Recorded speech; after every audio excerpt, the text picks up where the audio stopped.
तो यहाँ पर देखिए, जब हम बात करते हैं कि ये जो एटम क्या है, मॉलिक्यूल क्या है, इलेक्ट्रॉन क्या है, प्रोटॉन क्या है, न्यूट्रॉन क्या है, तो अभी हम यहाँ पर इसकी भी एक ब्रीफ लेंगे।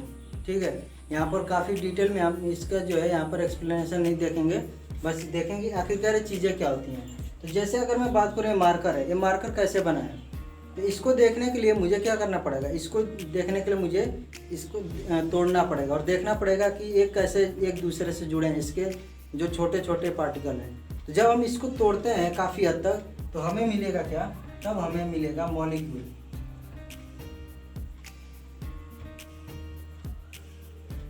यानी कि किसी भी मैटर, या फिर मैटर बोल सकते हो आप, मैटर को जब आप बहुत ही जो है यहाँ पर छोटे छोटे पार्ट्स में डिवाइड करोगे तो आपको मिलेगा मॉलिक्यूल। और जब मॉलिक्यूल का आप जो इसको ब्रेक करोगे आपको मिलेगा एटम।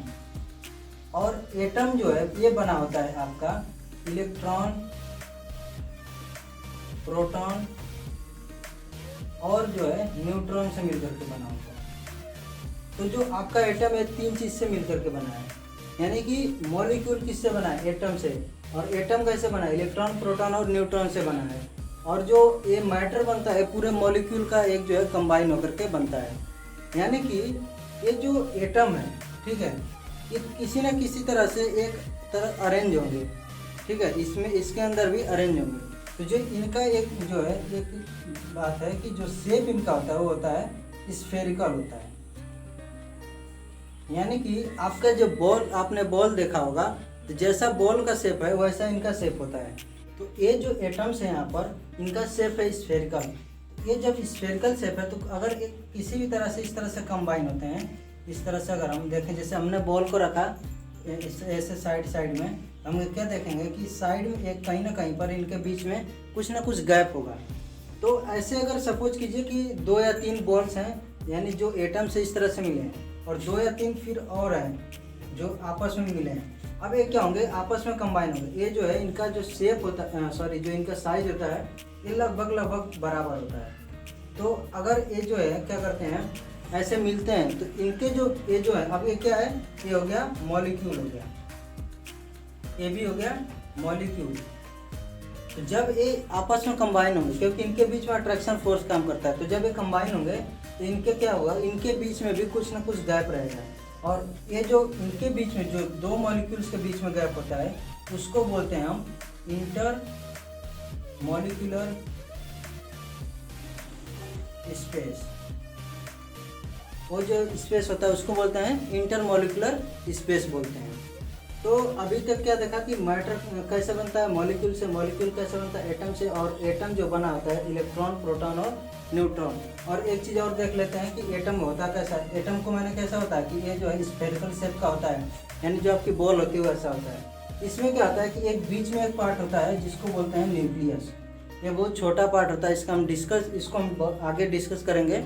इसकी साइज़ क्या है, एटम की साइज़ क्या है, न्यूक्लियस की क्या साइज़ है। तो यहाँ पर जो होता है, इस जो न्यूक्लियस में होता है आपका, वो रहता है, इसमें प्रोटॉन और न्यूट्रॉन रहते हैं, और इसके चारों तरफ जो होता है, चारों तरफ वो इलेक्ट्रॉन चक्कर लगाता रहता है। ये कुछ इस तरह से होता है आपका एटम। ठीक है, इतना चीज़ हमने डिस्कस कर लिया। अब एक चीज़ होती है कि जो भी हमारे मैटर हैं, या तो सॉलिड हो, या फिर वो लिक्विड हो, या फिर वो गैस हो, उनके जो एटम्स होते हैं वो जो है हमेशा कुछ ना कुछ मूवमेंट उनमें होता रहता है। अगर मैं सॉलिड की बात करूँ तो उसके एटम्स जो होते हैं वो क्या करते हैं, उसके मॉलिक्यूल्स जो हैं वो वाइब्रेट करते रहते हैं अपने जगह पर ही। यानी कि अगर यहाँ पर एक मॉलिक्यूल है तो क्या करेगा, वो वाइब्रेट करता रहता है अपने आसपास में थोड़ा थोड़ा वाइब्रेट करता है। तो जब आप क्या करते हो, उसको हीट करते हो, यानी कि आप उसको एनर्जी दे रहे हो। जब आप उसको एनर्जी दोगे तो अब क्या होगा कि जो कंजर्वेशन ऑफ एनर्जी है, वो जो लॉ है, उससे क्या होगा कि ये जो एनर्जी जाएगी वो हीट करेगी, और वो जो हीट होती है, वो जो एनर्जी है वो ये मॉलिक्यूल ले लेगा, और मॉलिक्यूल लेने के बाद से इसकी एनर्जी क्या होगी, अब बढ़ जाएगी। ये जो वाइब्रेशन है वो अब तेज हो जाएगा। तो ये जब वाइब्रेशन तेज होता है तो इनमें क्या होता है कि ये जो है एक्सपेंड करते हैं, इनके बीच में जो भी 2 मॉलिक्यूल्स के बीच में जो डिस्टेंस है वो बढ़ जाएगी, क्योंकि अब ये मॉलिक्यूल थोड़ा ज़्यादा दूर तक, अभी तक मान लीजिए कि जब तक हमने हीट नहीं किया था यहाँ तक वाइब्रेट कर रहा था दोनों साइड। जब हमने इसको हीट दे दिया, अब वाइब्रेट करेगा इतना, अब क्या होगा कि इन दोनों के बीच में जो स्पेस होगा वो बढ़ेगा। जब स्पेस बढ़ता है तो उसी वजह से जो है हम सुनते हैं कि जब भी किसी चीज़ को हीट करते हैं किसी सॉलिड को तो वो एक्सपेंड होता है। और यही सेम जो है चीज़ होता है हमारे लिक्विड के लिए। लिक्विड में क्या होता है कि इसके मॉलिक्यूल्स होते हैं वो दूर दूर होते हैं, तो इनमें एक्सपेंशन और ज़्यादा होता है।